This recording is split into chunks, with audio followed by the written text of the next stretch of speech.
Okay, thank you. Good afternoon, everybody. We will call the Committee of Adjustment to order. And item 2.1 is the adoption of the agenda, which is moved by Councillor Card, seconded by Councillor Cracker, that the agenda for the September 5th, 2023 Committee of Adjustment meeting be adopted as presented. Any discussion? I'll call that question. All in favor? Carried. Good. Any declarations of conflict or pecuniary interest in regards to this issue? All right, then we'll move to item number 4, which is the staff reports. And we have delegation. We've got some guests in the audience as well. But our delegation is from the planner for the grist mill, Jocelyn Chandler, and the owner, J.F. Sabarint, is here as well. So I take it, Jocelyn, you're going to do the presentation? I can, yeah. Okay, would you come up to the podium there, please, and just make yourself comfortable? No stress, no pressure, no worries. All good. So my name is Jocelyn Chandler. I'm a land and resource planner with JFSA, and I'm accompanied by J.F. Sabarint. He is the owner of the grist mill place. I've kept this very short because I think you've all had a chance to see the materials we circulated. I'm happy to answer any questions at the end or through what I say, but this is pretty quick. Basically, you're all familiar with the grist mill place. It's over there. You know, the site is a legacy site. It's been around a long time. It's got a long history. The use right now is for mainly a guest house. Your tourists come and stay there for a period of time. It's run through Airbnb. The second floor has an apartment that can be rented out, but is also used frequently by the owner to come and stay. And so I just want to be clear, the use is compliant with the zoning. The site, like I said, has a long history. It's been redeveloped a number of times, most recently in the form of a tourist establishment or guest house. And some of the work that's being proposed and has started to some degree on the site is fundamentally to make the property safe for guests and to protect the property from guests. So I know that you may have seen some comments coming in from some of your residents, and I'm certainly happy to address any of those. As far as the application, your zoning requires, this is all about the 30-meter setback, which is about 98% of the property is within the 30-meter setback from the water. So it's a legal non-complying use or a legal non-conforming use, they mean the same thing under the Act. Because of this legal non-conforming use, we have to apply for a permission as opposed to a minor variance. So the way your zoning is set up, you have the 30-meter setback requirement, and then there's an exception in it that says if you have a non-conforming or non-compliant building, you're actually still allowed to expand a little bit, 1.5 meters out from the building. So that's why the requests that we've made are written rather than asking to be 18 or 3 meters from the waterfront. The requests are, we'd like to extend beyond that envelope that's available in your zoning. Is everybody comfortable and clear with that? Is everybody okay, or should we go through it in a little bit more You detail? mean, do we understand it? Correct. We understand it. Yes. Super. Okay, that's just what I wanted to make clear.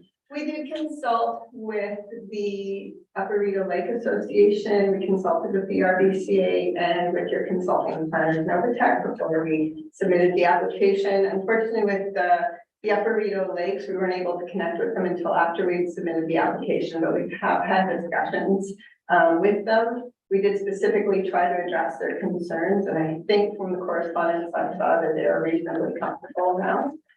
Lake associations are often made, along with the conservation authority, the most concerned with these encroachments to waterfront. I don't know if you can see in the package I sent around, but fundamentally the whole property has been hardened through time, broken down again, re-hardened through concrete and old foundations. There's a concrete shoreline wall that runs along almost the entire frontage of the property. And so what the request, well, first I just want to explain about permissions versus minor variance. You're familiar with minor variance requiring the 4 tests. Those don't come into play in this type of application. The tests are basically whether what's being proposed is desirable for the appropriate development of the property. It's what's being asked for the right thing to happen for the type of use and activity and structure that's occurring on the property. And as I've said, the reason to do this is to protect the property and to protect the people. And the second one is whether the application will result in an undue adverse impact on the surrounding properties and neighborhood. And any undue adverse impacts of an expansion, which these are fundamentally little expansions all around, has to be demonstrated by objective evidence. And the evidence has to be capable of overriding a property owner's right to the reasonable evolution or not of the non-compliant building. So in a nutshell, the way I would interpret that is because this is a non-compliant building to begin with, because of its legacy history, there are some things that the owner has a right to do as long as they are reasonable. That would be sort of my short and sweet interpretation of that. Novatech, your consulting planners are very, very familiar with permissions versus minor variances, and that's the discussion that we had with them. So if you go to the graphic that I've provided, and there are several in the report that I circulated to you to try and make very clear what is being proposed. The first of them is there's a wood plank deck that is mostly built. And this was what sort of triggered this when someone noticed it happening and brought Mr. Severn brought to his attention that there was a building permit required for this. And of course, by applying for the building permit, it was recognized that it didn't comply with the zoning. And that's why we're here today. So this is where it started. That deck is a wood plank deck. It's built about 6 inches over fundamentally a concrete base. And in one of the photographs at the back of that report, we showed some pictures of the surface it was built over. It doesn't change the infiltration. There is a thick wall between it and the water. It doesn't really change anything other than keep people's feet up off the deteriorating surface underneath. The second one is a polymer roof. So there's sort of a lightweight structure that's supported. I think it's built with aluminum and a polymer plastic, and it's to protect the eating area. There's an eating area and a barbecue area outside. Again, it's over a hard surface. It's over concrete.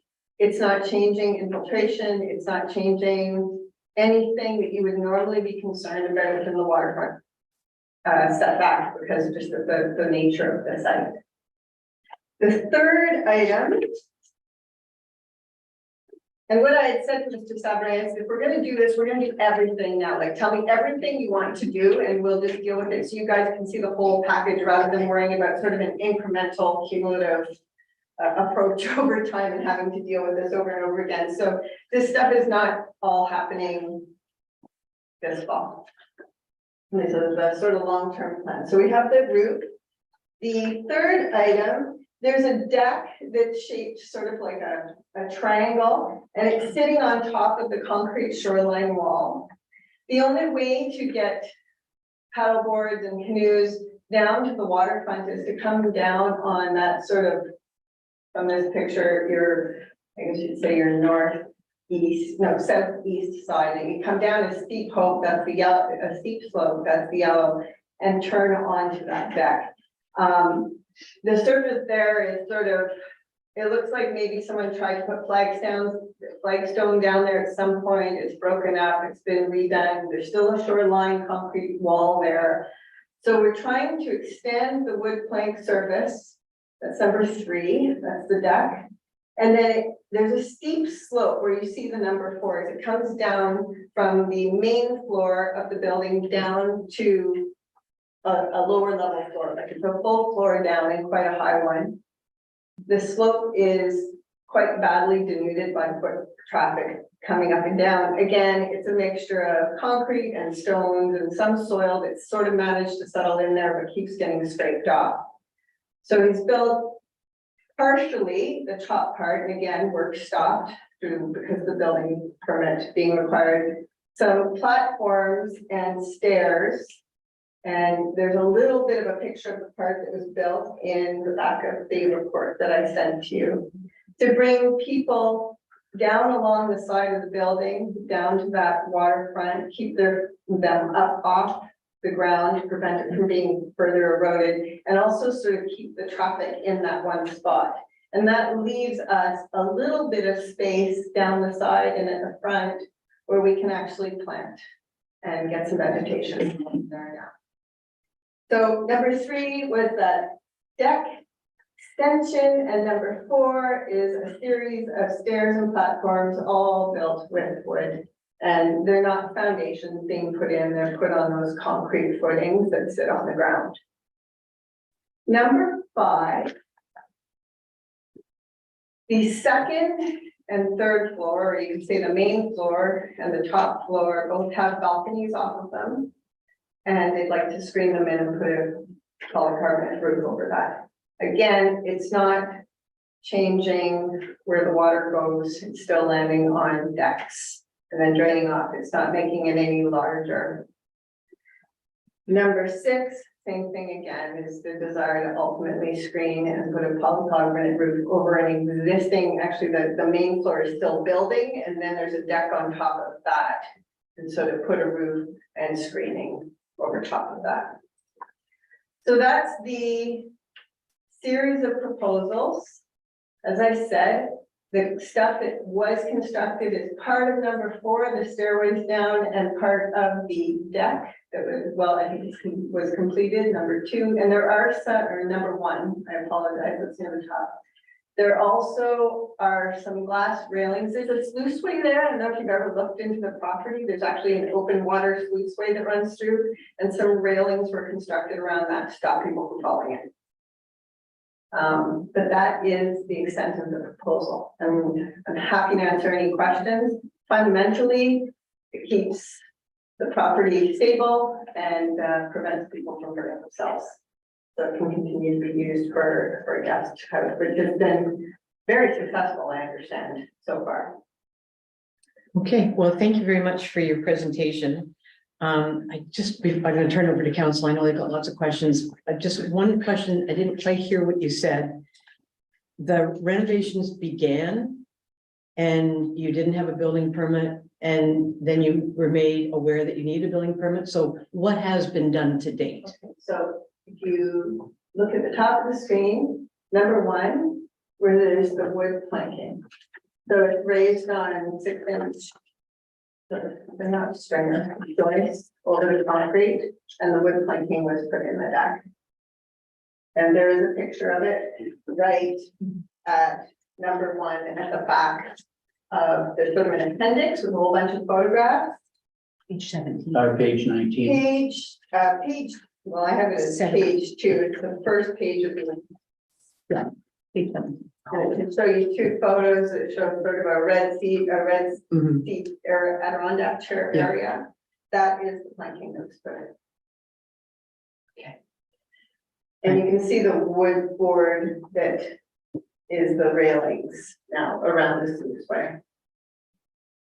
Right, right. And that's the work that's been done to date. And then on the other side, if we scroll down.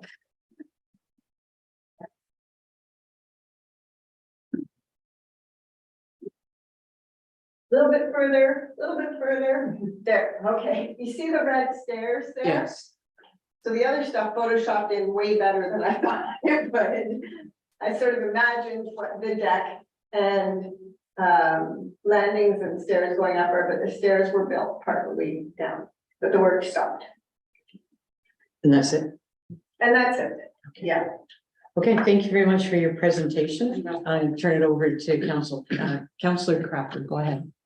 Yeah, I'm gonna start by saying I'm really disappointed that that work went ahead before you, it's pretty common knowledge that permissions are needed for that kind of work on shoreline, and I was over taking a look at it today, and it's pretty extensive. That said, it's the work that I have the least problem with, honestly. It's, area that is impermeable already, and probably improves safety, and optically looks good and that kind of thing. My questions are really more for Steve Pence, and I'm surprised he's not here. It's unfortunate. Yeah. So Because what I need to know, and we'll have to get it through you, Kim, through you to Kim, is the legacy of the grist mill. And the questions I've had have to do really with perceptions of equity, whether historically in this village, things like covering an outdoor deck have not been upheld. Those permissions, especially when it's a non-compliant structure and people are looking to encroach further, they're not supported. And I know of people who applied and been told no because the water doesn't come down onto nothing. And in the case of particularly the front V-shaped one, like it's a large extra room being built onto a house. And the reason they don't like roofs over decks and screened-in porches is because suddenly you build an extra living space that one can't control what happens within. And then traditionally people do that and suddenly you got a new room. So I'd like to talk to Steve Pence about that history and in terms of the grist mill, like when you get a minor variance, most often when it's non-compliant already, I was very surprised that RCBA, it is what it is. I'm not arguing against it, but I'm surprised in what I've seen historically that they approved those covered porches because they are additionally encroaching into an already non-conforming space. So that's my 2 cents worth. I'm shocked. But I want to know what the history is and I don't think you'll be the only member who wants to talk to Steve Pence, so thanks for putting that out there. Conflict. It was a conflict for sure, but that door is open for us. Yeah. Councillor Carter. Yeah, I have a couple of questions. One about the building itself. I certainly don't agree with the government's decision that non-conformance bids more non-conformance. You build on non-conformance. It just doesn't make any sense to me. But the 2 questions I would have, as I understand it, it's an Airbnb. One question would be, is there somebody in residence all the time? Somebody in charge? I can have the owner answer that for you. Certainly, I do want to clarify that the use is compliant with the zoning. I understand, but I'm talking about Do you want to impact. speak to Yeah, I the? can certainly answer. We have a property manager in town who looks after. Excuse me, JF, could you come up so that Sure. it's also, we need to pick it up on your voice on the video. Thank you. So where the microphone is. Yeah, that's Yes, right. sorry. So we do have a property manager that lives in the village. His name is Ben. He works in one of the restaurants. He's a 2-minute walk from the place. And as soon as the guests arrive, he's available to show the place, greet them, walk them through, help them out with their issues. He's 2 minutes old. So physically I'm in Ottawa during those times, because we don't. The whole thing started during COVID, so for sure we didn't want to be there with guests and we don't mix groups together. So we had to find someone locally to help with that. We have someone that does that. So we are not physically living there when there are guests. That was your question. That was my question in regard to, you have 7 rooms there, so the possibility of, I don't know, up to 20 people maybe. Who controls, who sets the rules, who enforces the rules, who manages the conduct of the people that are there? Well, that's a tough question. When you travel or people travel, you should be responsible citizens. We have quite a list of rules to our guests that are specifically written, and they have to agree to these rules before they actually book for space. And that's always one of the questions we ask before we accept your booking. Please confirm that you and your guests have read the rules and are okay with it. So we don't accept people for big parties. We have a 40-year, you got to be 40 years old to book the place. Initially, it was not 40 years, but now it is. We want families more than this village is not really a place to go if you're 22. As far as I know, everything goes quiet after 8:30. So the people that we've had so far, mainly families, grandparents and their children, that can't find a place that they can gather together. But we have a long set of rules. So to say who's going to be the police on that, we have neighbors across the street that can keep an eye on it, but we never had a call from them saying things are out of control. I saw some of your comments that, a bunch of Sea-Doos showed up this summer, ladies that were apparently in their 50s and 60s, so that passed the 40-year-old test. I happened to be at the new rural doctor in the summer, just walked by to see how things operated, and I asked a young man there if he happened to see a bunch of ladies in sea-doos this summer. He said, oh yeah, there was a couple of them that broke down, so when you wrote that they were, well, I guess that was the bride, I think, a couple of them broke down somewhere. Yeah, JF, you're speaking to us. oh, sorry. Thank you. So, you know, the rules are the rules, how to make sure that people follow them. It's just like in any hotel, I think, if you be a respectful citizen, then we expect people to follow it. Okay. And we rate people, right? They don't follow the rules, we can give them a bad review, and that's not a good incentive if you're an Airbnb. I guess that would be part of my question is how do you rate them if there's no one there to rate them? All right, thank you. Thank you.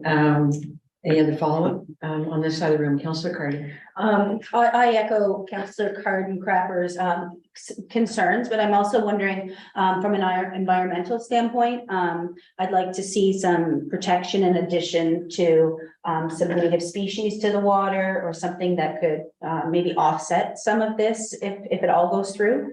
I'm wondering if you made any considerations into that. Would you like me to respond to some? Yes, please. No, please go ahead. All right, we did speak with the Perdido Lake Association about those concerns, and as I said, there was sort of a twofold approach to this, was protect people and protect the property. Can you flip the last slide? But our challenges, so please go ahead. We don't have Earl's report. Like Arboretum Lake Association, we don't have the report here, so Oh, they just sent comments in by email. that'll be something that if it doesn't go through tonight, that we'll be looking to take into consideration, and any comments that you would add in what your negotiation was. The comments that I received by email after discussion with John McDowell indicated that they recognize the legacy site and that there were some unique challenges related to the stormwater. And again, one to speak about planting, was a good commitment that we made to him when I spoke to him was that we would prepare a planting plan. And so Geomorphics, which is a geomorphological and environmental consulting firm, has prepared this planting plan. We've sourced the Rideau Valley native shoreline plant list. And this is the area that we're now able to put traffic off of and replant. And there's a pretty phenomenal turtle population around that corner and onto the docks that extend out from the Vacant Cove property. So this was meant to sort of balance that, give them a little bit more space and also keep the people from treading on it. And we had submitted that document to your CAO Sunday, I believe, and that's the commitment that I made to the Lake Association. Okay, just texting or looking for it. Is that all right, Councillor Cardy? You can answer your question? Yeah. All right, Councillor Aragona, anything from you, sir? Yes, I echo the other councillor's concern over the fact that this started without any proper process. One question that hasn't been asked is about material. What material has been used for the decking that's already in place, and how are you planning to address the comments about the type of material that's going to be used for the roofs and for the support structures for those roofs? Okay, well, I will start by, again, deferring to Ms. Chabray in terms of materials that are used to do the construction. The wood planking is wood, What type of pressure treated wood, pressure treated? and flat railings, where appropriate. And for the polycarbonate roof, it's polycarbonate, kind of a plastic. And I'm not building this, but I understand the structure would be made of aluminum. One of the comments was about avoiding specific types of aluminum. So can you give me any more Sure, we details? can't on hear it? you. We can't hear you. Sorry. We can't hear you. Oh, one of the comments was about avoiding certain types of material in how they're being used, flashy material, specifically for the support structures. What type of, or is this white, flashing? What are you? What are you kind of doing? aluminum? You're Yes. asking? What does it look like? The color or the material, the type of aluminum, I'm not too sure. The comment was to avoid anything that doesn't blend in with the heritage structure of the area. So flashy material with lacking, specific colors, and the posts themselves would not fit with the heritage, structure of the, that environment. So that's what I'm asking. Well, the color is to be a variable, but really we were going for black. So I don't know if that's a conflict with anything. And it's aluminum, that I know. What kind of aluminum? I'm not too sure there are different types, but there's some specific aluminum that's not required.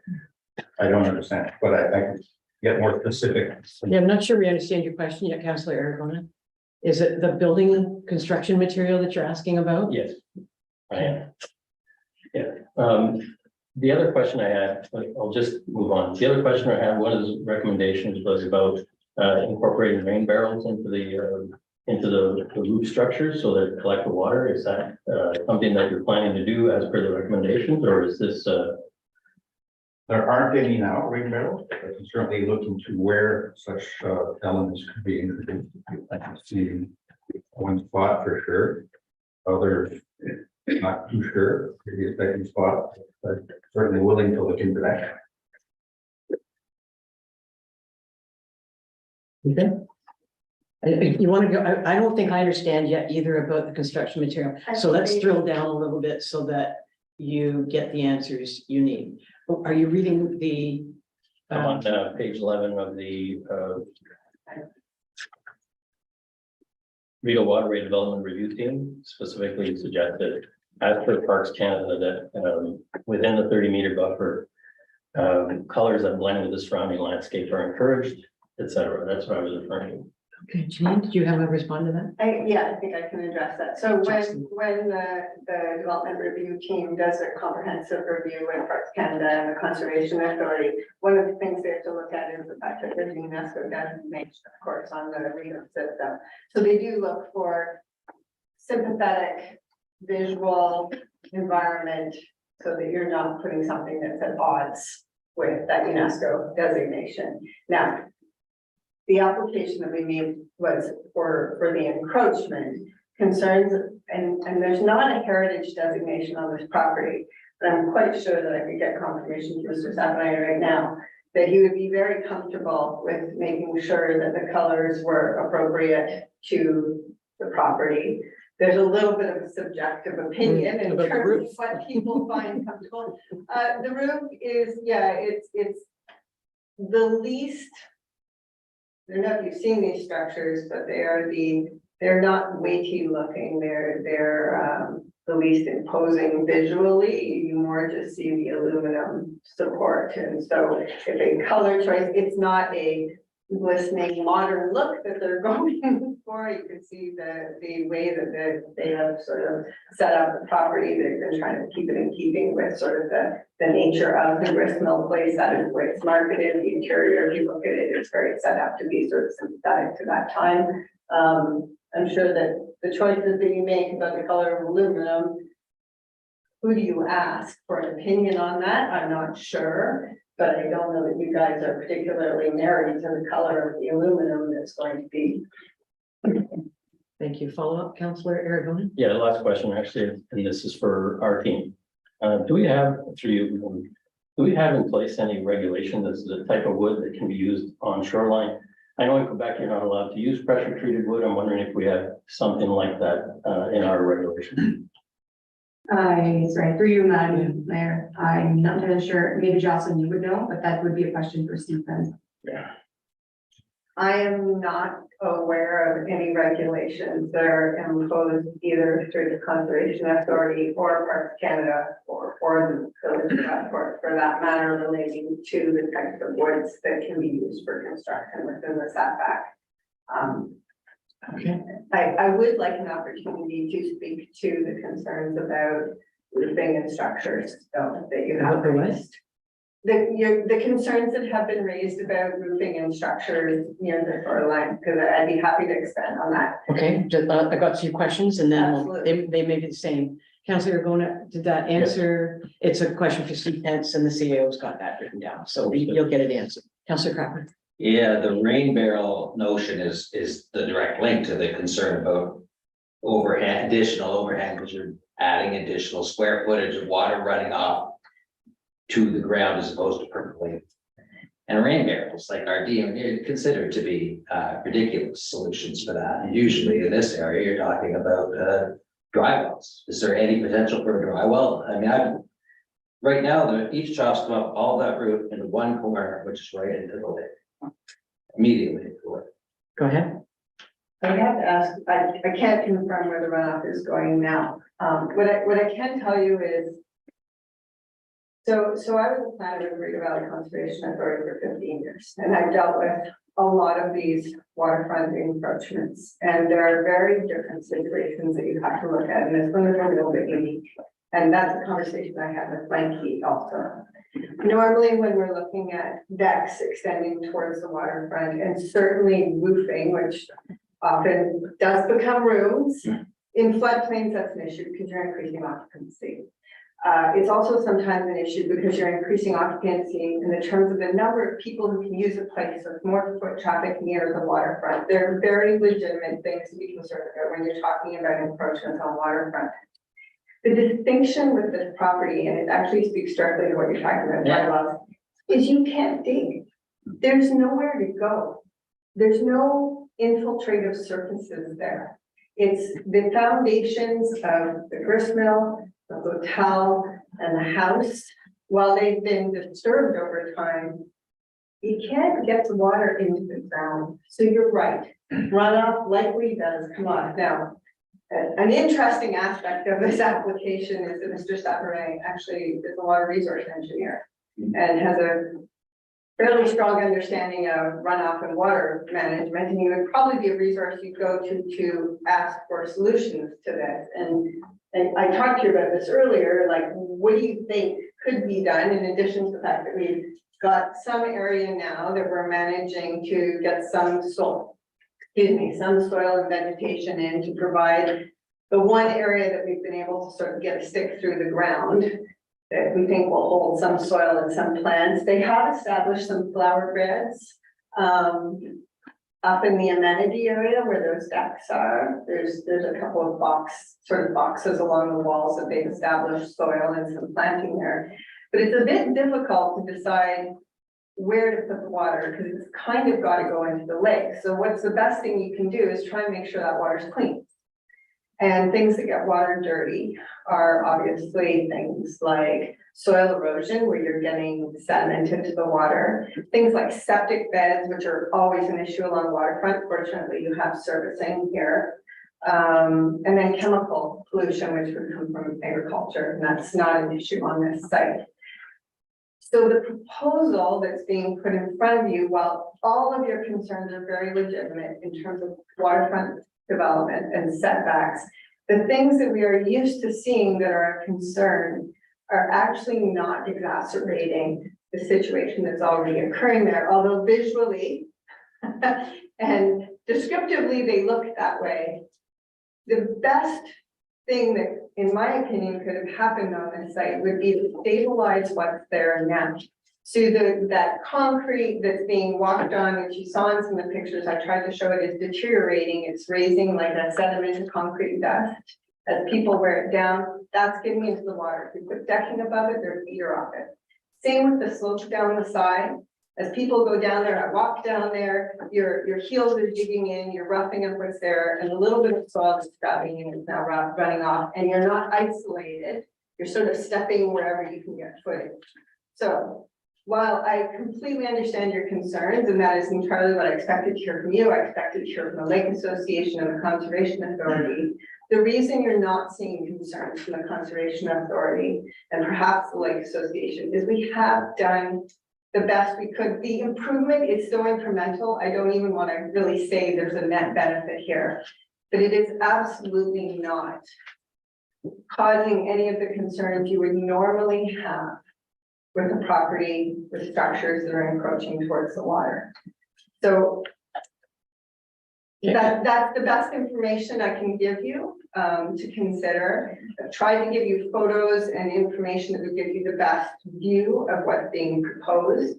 As I said, Mr. Savarin is very willing to do on the property things that make Westport comfortable with what's happening there. He's made a real effort, I know, to sort of be out in the village and get to know people, and be flexible if there's some concerns you have, like maybe you have a recommendation on who we should speak to about the color of the aluminum that would make it a more aesthetically appealing structure for Westport and the waterfront in UNESCO. But So, other than that, so a couple of outstanding things for us. certainly. We don't have the Earl report. Apparently, our planner's report was sent to us today, but I've been in meetings since 8:30 this morning. I've not had a chance to read it. And so we have questions for our planner. You've heard a Absolutely. couple of them. So you're gonna get a deferral tonight for sure. Understood. And I wonder if in that deferral time, and I think that if council agrees, bring it back in 2 weeks when we sit again at council, we could set the 5 o'clock meeting. So you're not waiting long. We'll have an opportunity to speak to Mr. Pence in that period of time. But we also received an email from neighbors. And we are, as if you're a planner for RVCA, you probably know, we are a consensus building village. There's very seldom hard positions that any organizations or groups take because we're small and we gotta live together and work together.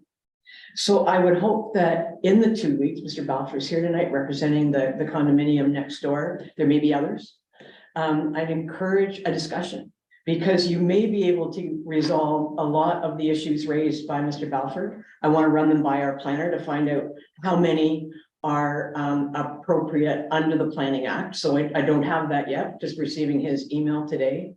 And see if there is some consensus building that can be done to alleviate their concerns. Some of the things brought up are outside of this scope, like lighting on the front of the building. There may be some things that Mr. Savaron would be prepared to work with them on that would go a long way. So I kind of leave that with you. We will come back in 2 weeks and take a decision unless something crazy happens. And that is on the 19th. Is that correct? Yeah. So- I'd like to confirm with Steve Pence first, to see the availability there. Well, fair enough, fair enough. Well, at least available for us to have a meeting with them if necessary. So is that all right with members of council that we put off for 2 weeks? We get an opportunity to ask Steve Pence our questions. Get an opportunity to read that. Other people in the room are probably the same as me. It just coming in this morning hasn't formed part of my knowledge, what I would need for taking a decision tonight. And I'm surprised John McDowell hasn't included it. CAO, has he sent you his summary? Thank you, through you, Madam Mayor. All the emails that were distributed this morning were the comments that we've received today All right. after the report that was written by over there. All right. So I think we're getting there. I can tell you just as the last speaker here, the things that you talked about in regards to the surface. I don't think anybody's going to have an objection. We don't want people getting twisted ankles and that sort of thing. And your photos do justice to the condition of some of the areas.